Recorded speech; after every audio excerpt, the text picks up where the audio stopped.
what do you think is in front of Howie Roseman right now? Yeah, I actually think this is the most interesting contract of all the ones we're out there. Jalen Hurts. Yeah. Okay. I mean, and you're, by the way, Burrow's in line, yep. and Herbert's in line, yep.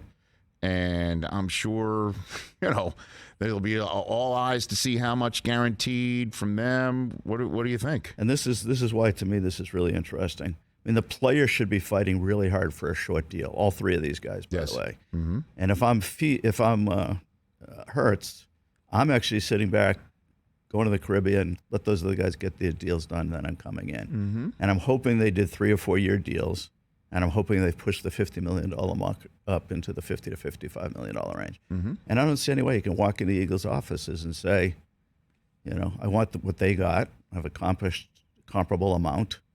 And how do they say no? Now, the Eagles are going to fight for a long-term deal. I mean, they're still employing many of the philosophies I did when I was there. The longer the deal, the better it is for the team. I mean, if he does a 3-year deal, they own his rights for 4 more years. The cap will have gone up $100 million between now and then. I mean, that's almost 50%. Mm-hmm. So a guy making $50 million now is going to be a $75 to $80 million per year player in 5 years. So the Eagles are going to, every extra year they get is going to save them a massive amount of money, even if they give him a great deal right now. The highest paid guy right now is 50. Let's say they gave him 53, 54, 55, which would be a big jump at that level from where we are right now. But let's say they get 5 years instead of 4. That 5th year should be at $80 million. Instead, it's going to be part of an average of 50. They're saving $30 million probably for every extra year they get on that contract. By the way, the same will be true for Burrow and Herbert and all those guys. See, if I was an agent right now representing those guys, I wouldn't be fighting for the guarantee. I'm going to get a huge guarantee no matter what. I'm taking that huge guarantee, but I'm fighting like hell for a short deal. It's not going to take long for you to be sitting there with somebody like Hurts, who maybe has gone to 2 Super Bowls by the time he's been in the league 3 or 4 years from now. So you think Mahomes is the last 10-year deal that we're going to see? I don't think we'll ever see that again. People forget Mahomes did something, and I didn't even think at the time it was a terrible idea. It's turned out to be a terrible idea, and many people saw it at the time. His contract is really effectively fully guaranteed for 10 years. And at the time, he jumped the market by almost 20%. Mm-hmm. So I'm thinking, okay, he jumped the market. It's going to take 2, 3, 4 years for the market to even catch up to where he is. And he's effectively got a 10-year fully guaranteed contract. He's going to make $500 million. But what happened was the next deal worked off of his deal. So instead of it taking 3 or 4 years to catch the market up to the jump that he created, it took like 1. Right. So by the time we get to the 3rd or 4th year of his deal, it's a horrible deal. Unless he's getting $500 million to play in a place that he loves, for a coach that he loves, in a situation where they're in it every year. And so flipping away back to what you said about Lamar, sometimes you take what you take when you're in a spot that you love with a coach that you love and a spot where you can win, right? Right. Here's the question, though, for me is I think you could have had all of those things and done a 5-year deal and then done another 5-year deal. I mean, it wasn't like the Chiefs were going to fall out of love with him. Right. And then he could have just protected himself against. Now, when he did his deal, it wasn't as obvious as now the cap was going to go up this much.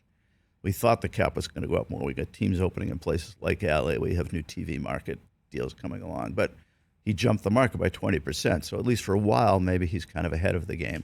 And then the guarantees kind of cover maybe the shortfall the last few years. But the market has blown past him so fast, it's just a terrible deal. So what else does Howie need to secure? What do you think? What else is on his plate here? Well, listen, Howie, he believes what I stated earlier, and that's where he's going to start. He's going to try to lock down the quarterback, and he's going to try to solidify both of his lines. And he's going to go from there. And they're really in pretty good shape if you do those two things. They're going to have some, Slay's turning older. Bradbury's about to become a free agent. So they have some work to do, especially in the secondary. Right. But they've now won 2 Super Bowls with what I think is just a pretty good. Well, they made 2 Super Bowls. Well, I know what you might have wished for, but I hear you.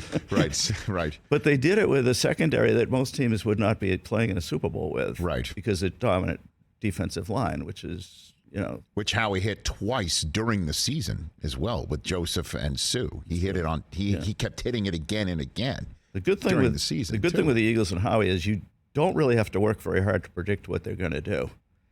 Mm-hmm. I mean, their philosophy is very, very evident, both how they play the game itself, yes, and how they build the team. So it's one of the easier teams in the league to predict what they're going to do. He's going to acquire more additional defensive and offensive linemen until he feels like he's not only got dominant lines, but he's got some depth in case something happened. Then he's going to go and do whatever's next. He needs a running back, but he'll get that in the middle of the draft, and he'll be fine with it. And he even likes the guy that they got.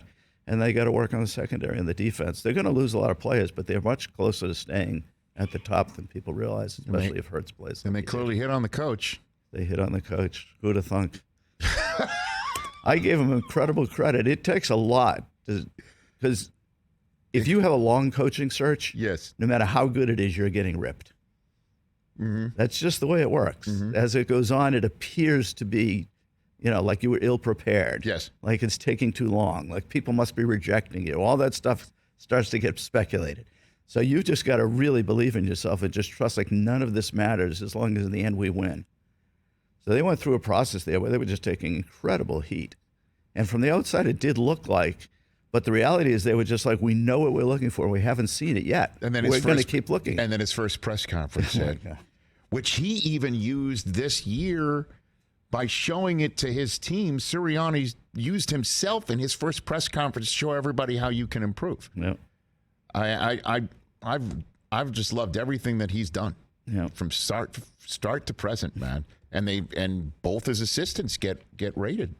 How about when they turned to the ref and told him, I know what I'm doing, when he ran down the sideline? You remember that tape? It's like, no kidding. He knows only one speed. Catch the Rich Eisen Show every single day on the Roku channel, 12 to 3 Eastern, for free.